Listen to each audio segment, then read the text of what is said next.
মুস্কান, মুস্কান, তোমার একটা চিঠি এসেছে। কি চিঠি দিয়েছে?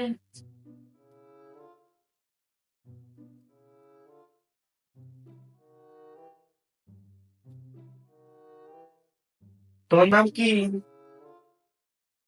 মুস্কান। শয়তানের নিঃশ্বাস কাজ করতেছে। এর সকল ভিতরে গোপন তথ্যগুলো সব বের করে নেই। তুমি আমার সাথে সবসময় ঝগড়া করো কেন? ইচ্ছা করে। ঝগড়া না করলে কি হয়? পেটের ভাত তো হজম হয় না। কাম সারছে কি বলে দেখছেন? সব তথ্যগুলো বের করে দেখি কি বলে। আমি যে টাকা পয়সা গুলো দেই কি করো এগুলা? সব পাচার করি বয়ফ্রেন্ডের বাসায়। কাম সারছে। তোর কয়টা বয়ফ্রেন্ড আছে? 4-5টা। আর ঝগড়া করো যে বলো, এই ঝগড়া করো কার বুদ্ধিতে? বয়ফ্রেন্ডের বুদ্ধিতে।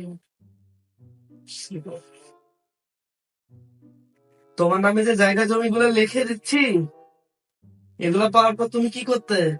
তোমাকে বয়ফ্রেন্ডের সাথে খুন করে পালিয়ে যেতাম। কাম সারছে গো। কালকেই লিখে দিতাম জানেন? কত বড় বাঁচা বাঁচছি। একে এখন কি করবো আপনারা সবাই কমেন্ট করেন তো। মানে একে কি করা যায়?